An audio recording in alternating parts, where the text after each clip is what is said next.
Well guys, today's a very exciting day. I'm back here in Iowa at Motion Raceworks, and I know we've been on a little bit of a hiatus, but it's worth it. Today we get to pick up the Nova from paint. I'm so excited. Basically, we dropped this thing off March, April-ish time frame, and I just told Mitch, you know, as long as this is taken and as many setbacks as we've had between not being able to get parts, having to move shops and stuff like that, I was just like, you know what, this thing needs to be perfect. And knowing Mitch, that's exactly what it's going to be. Let's head over to Mitch's house and see what it looks like. Well guys, it's done. She's done. A lot of hours in this thing. Too many to count. Too many to count. It's a labor of love. Dude, this thing looks incredible.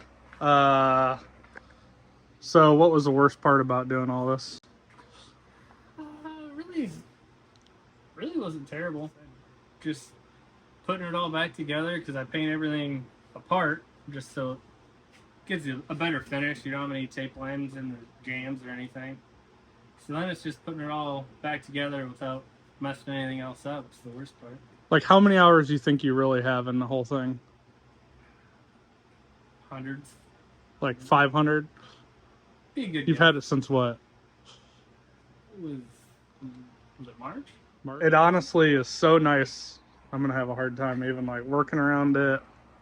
Racing is gonna be a little daunting, but got the windows tinted and everything too, and it really just looks like the same old car again, which is kind of what we were going for, right? Yes, that's what we were Like a going lot for. nicer version. Right. A Got lot rid nicer. of a lot of the little issues that plagued the car before. Yeah. The stuff we were gonna repaint right before the wreck. Right. Thankfully, we held off and didn't do that beforehand. Yeah. So I posted this on social media a little bit, but if you aren't familiar with this car, you're new. These are true Yenko deuce stripes. That car had an LT1 back in 1970, right? Yep. So Mitch and our other friends, Joe, restore Yenkos. Yep. Schoenthal Restorations out of Donahue. Deuce's Iowa. Heaven. Yep. They restore, I don't even know how many they've done. Mainly the 1970 Yenko Deuce. That was the only year they did there was a Copo with the small block in it.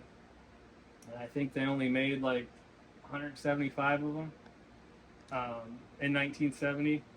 And for a while there was more of those 70 Yenko Deuces in Donahue, Iowa, this area, than anywhere in the world, really. There was probably at least half a dozen, if not more. Yeah. Just within a few miles of here. So. I mean, when you go to like a Labor Day parade or whatever in Donahue, there's more crazy, rare GM hot rods than any big town. Yep. So it's kind of like a hot rodder's heaven, but those guys know more about these cars than probably anybody on the planet. So. Yep. And that's where you got your start, right? That's right. It's sitting up a little high in the front, but you guys can just see the reflection on this thing. I told Mitch it's never going to be cleaner than it is now. I mean, I don't know. Sam might do his magic on it a little bit here and there, but He'll keep it cleaned up, I'm sure. yeah, he'll keep it cleaned up. Sitting a little high in the front because we don't have the coilovers on it yet, but sitting really low in the back, and with the paint on it, you can really kind of get a feel for what this thing is going to look like. It's going to be pretty sinister. Well, I guess we need to load it up in the trailer and push it down that hill. Hopefully it doesn't get caught on the edge like last time. It should be fine. Well, MFM Paintworks. Mitch just started his own Instagram, so you guys should go check it out. Yeah. You do a lot of projects for us and other people around the area, mostly hot rod stuff, right? Yeah, just my side work. It said I paint every day, Honda Civics and Chevy trucks. So just side work stuff, hot rods, motorcycles, shit like that, race cars. But don't bother him too much because he's our paint guy, so I don't want you guys taking him from us. Keep me plenty busy. Thanks, Mitch. Looks killer, dude. No problem. through this whole time, people are like, when are you going to have it out? When are you going to have it done? All this stuff. And my answer is, you know what? It gets done when it gets done. We've got a lot going on at Motion. We've acquired 2 other companies. One you guys haven't even heard about. The other one we're working pretty hard on getting it re-released. And just along with a lot of other products and stuff we're working on at Motion TBM, just been hard to fit racing into the schedule. And for that matter, working on cars. So finally have a little bit of breathing room here in dog days of summer, and I'm really excited. I think it's great timing, and I'm going to commit a lot of time to getting this thing done for fall winter racing. Well, it's back in its home. Just looks right at home. This is where a lot of the versions of the Nova have happened, motor swaps and all that different stuff. So pretty excited to have it back home. We got this whole cart full of parts and miscellaneous stuff that I need to put on it. So got a lot of organization to do before we get too crazy.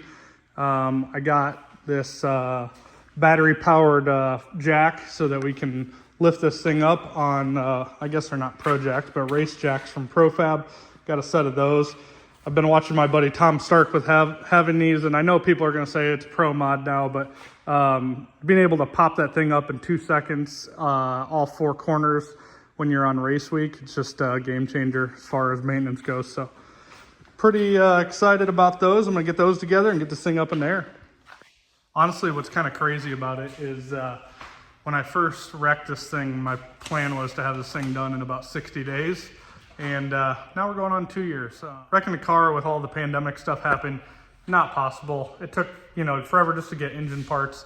It's hard to get a lot of parts, so it's just taking a lot longer. And just the setbacks that happen, as soon as you take your foot off the gas, 2, 3, 4 months pass like nothing.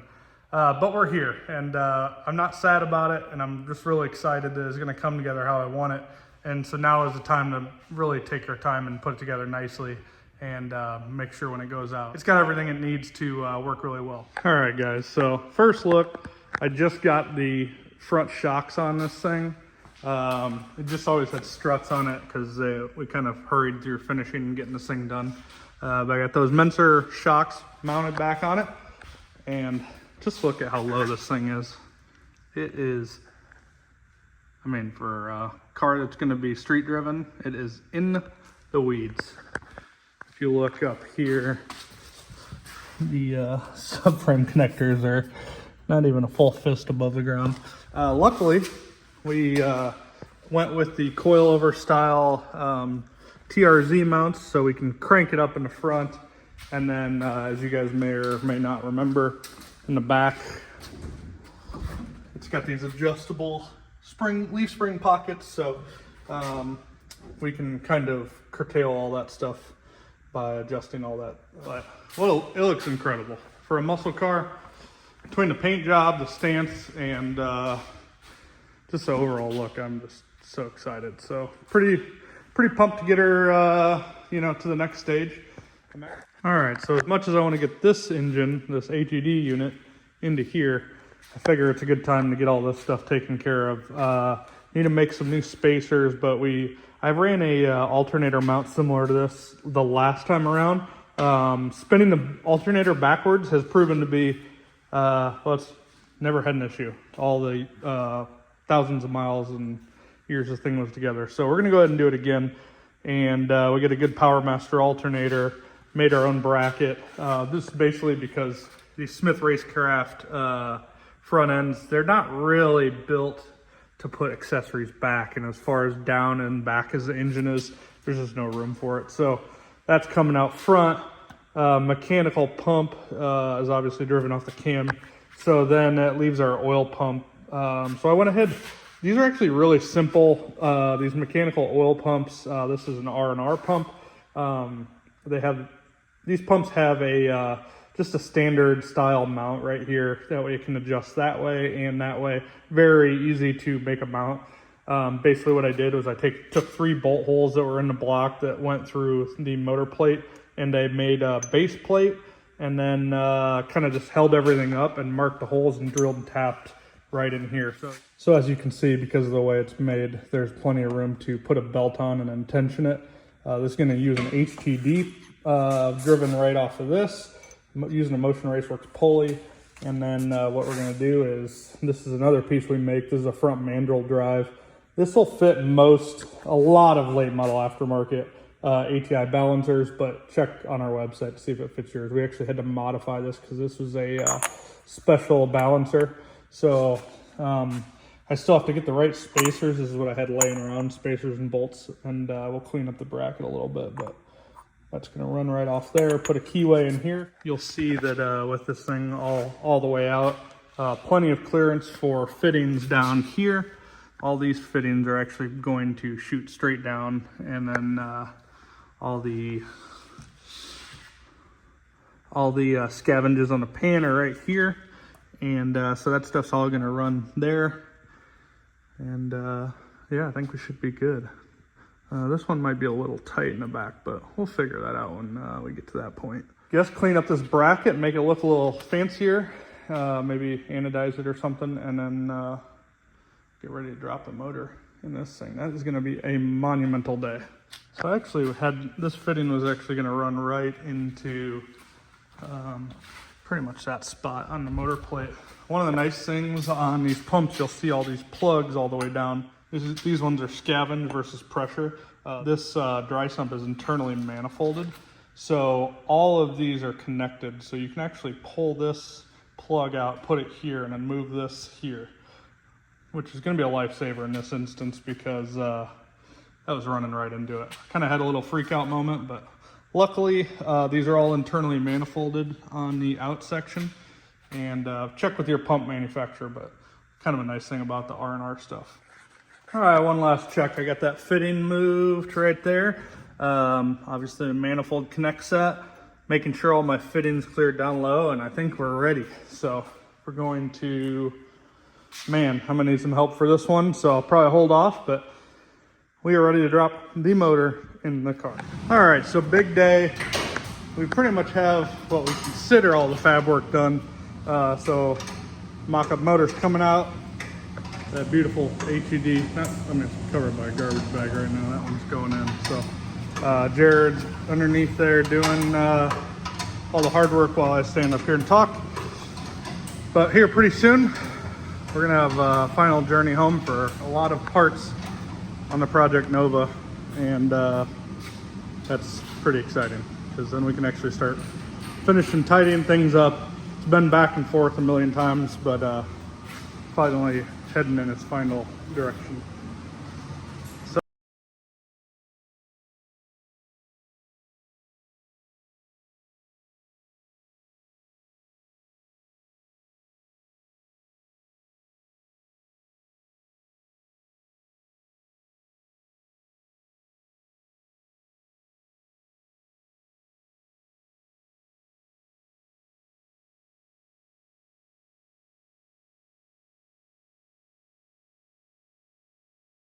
Didn't think we could salvage a single thing out of the old motor from the Nova.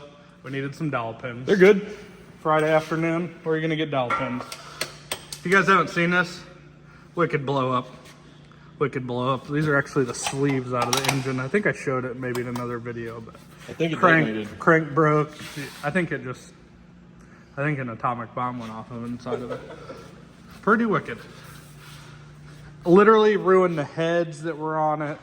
I thought they were good at the track. They weren't. Like, not one single piece came off this motor. Even the starter's trashed. But we got the dowel pins. Big plus, right? All right, in case you guys are wondering what's going in this unit, I put it on an earlier video. Don't mind these fingerprints on the valve covers. This is an HE&D big and nasty LT motor. It is a solid roller valve train, 400-ish cubic inch engine. I think it's actually like 413, but who's counting? Filled block. It's based off a 6.6 L8T block, so we're going iron this time, which is heavier, but kind of our thoughts are, as far as the horse pressures go, maybe this will hold up. Not that anything failed on an aluminum block, but we know where we want to go with this thing. It's got a dry sump setup on it. It's going to be a nasty unit, and some CID heads from Gwatney Performance. They ported them, put them on their program, and then topped off with some Jessel valve train. It's going to be, I think it's going to be a good motor for this unit. What do you think? I mean, the old motor was good, and Pete says this is going to be a whole new world. I think it'll do this. Dude, if I do not want it to do wheelies. No wheelies. All right, if you guys want a tech tip within build video, these holes on a DI motor on a Gen 5 LT are the holes that hold down the high pressure injectors for port injection, or for direct port injection, direct injection I guess you would call it. They are all the way through and into the oil galley. So on a boosted motor, if you take the direct injection off and you don't put bolts back in here, they are open oil, sucking oil in and shooting it out. And one race week it about drove me and Red completely crazy. We had to intake off several times. We had oil all over the engine bay. Remember that? Yes. Every Red, parking lot we stopped at. Yeah. Red, they're in. They're in. Red. They're Loctite. Yeah. This is proof of action. So we red Loctited those suckers in. We don't need those where we're going. If you look, actually welded the DI ports shut in each hole. Port only on this unit. All right. Pro tip. Another pro tip. If you're putting motor plates on an engine outside the car, don't tighten them down. There's always a little bit of wiggle room and everything. So we've got gasket sealer on this, so it is a little bit timely, but we're gonna toss this thing in there. Once we get it in place, we'll tighten it up and send it home.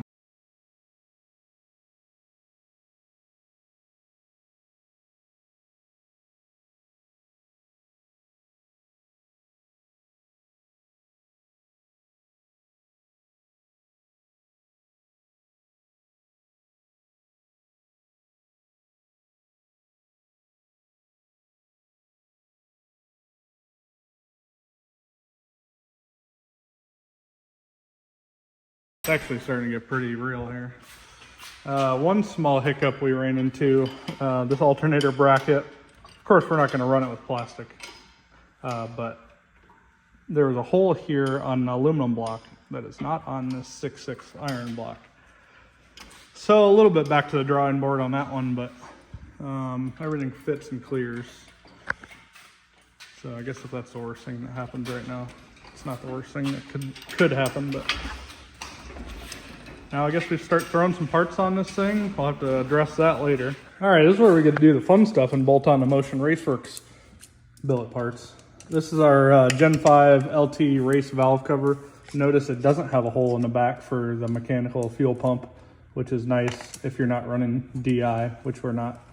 And it just has one single 1/8 inch NPT port up front for measuring oil pressure, because that's where they pick it up on a Gen 5 LT motor. The factory one has a real goofy sized thread, which is hard to adapt. So we're gonna run that right to our rife block. And it's really starting to look pretty good. This motor looks a lot better than the mockup motor. Purely for aesthetics, we had to put all this stuff back on and back together. But really starting to look like something, Jared. Dude, I can't wait to hear this thing. We got a little ways before that happens, but we can at least dream in the meantime. You'll have to send me the video. Yeah, exactly. This thing's probably gonna pop off in Florida. But we're gonna get it together as much as we can before we haul it back down, finish it at TBM.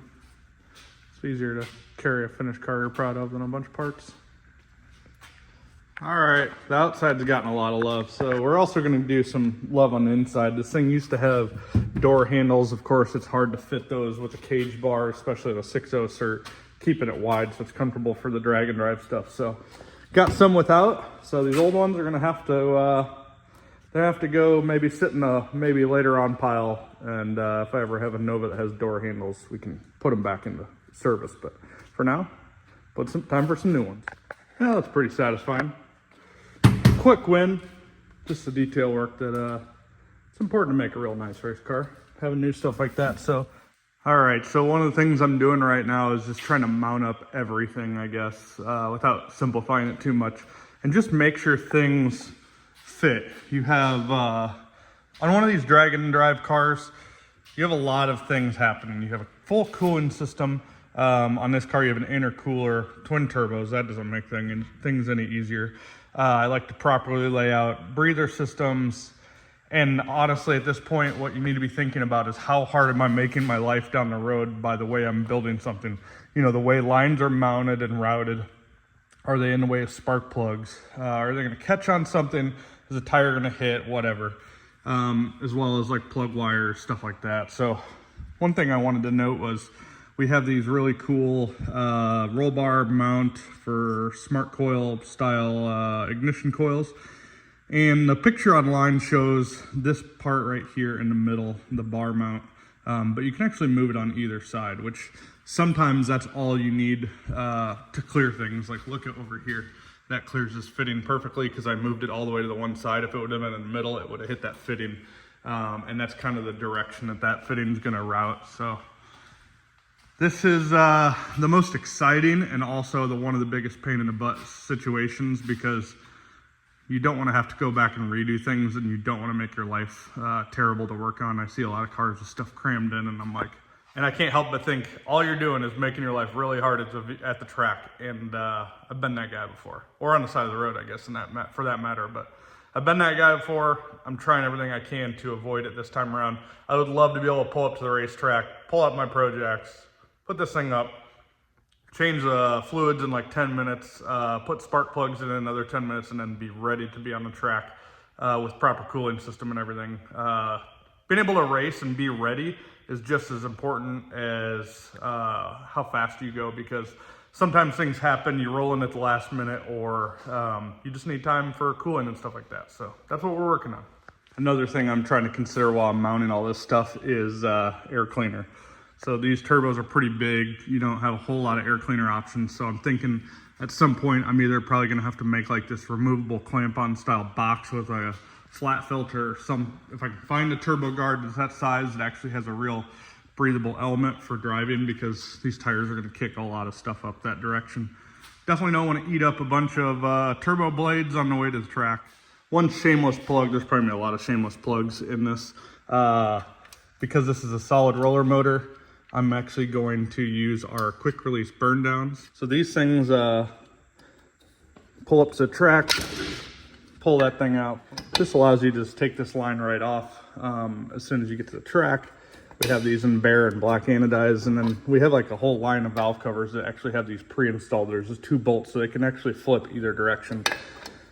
One thing to consider though, the reason why I brought that up is if you're gonna do that and plan on doing that, you have to have enough line to have slack to do it. So you gotta put a little bit of a loop in here so it has some flexibility, and then I'll put this 45 right here. I guess it's actually a 30 degree. But like I said, I even like to plan out plumbing and stuff as well at this point, because if you don't, it's really gonna be a pain, because some of these fittings get big and they run into things you wouldn't plan on them running into. Well guys, I think we're at a solid stopping point for the first video. By that I mean, I'm done for the day. It's getting late. Huge amount of progress the last couple days. We got the oil pump mounted, ready to start doing all the plumbing on that. Fuel pump, we're just really getting the direction for everything. Alternator, we still have to solve that problem, but we're getting everything mounted back in this thing, and plumbing and electrical components are kind of getting laid out where they need to be. So we got some interior done, we got this done, about ready for a transmission to go in. And then next thing I'm gonna do is start laying out some more of the fuel stuff. I'm gonna use our new dual outlet 10 micron filter. This pump's only an 8 gallon per minute pump, so it falls underneath the 12 gallons a minute this thing is rated to flow up to. Remember, this thing is gonna be on Q16 or C16, depending on what when we're running, how we're running it and stuff like that. So don't need a huge pump, but we have a mechanical pump just to simplify things, and I've never run a mechanical pump before, so it'll be interesting, and I'm looking forward to it. Stay tuned. The next couple days there will be at least 1, maybe 2 more videos, and we're just gonna keep moving on this thing. I'm getting this thing ready to haul to Florida. I've been focusing my time mostly at TBM lately, so need to get this thing down there, but first I wanna get all these parts bolted on there. We have some wiring to do, some plumbing, and just a lot of tech tips I think I can see coming around the bend. So stay tuned. If you haven't subscribed already, make sure you hit that button. The Nova's back. I'm so pumped. We've made a lot of progress, and I've got a lot of motivation to get it finished and bring it back to all its glory. So until then, we'll see you guys next time. Thanks for tuning in.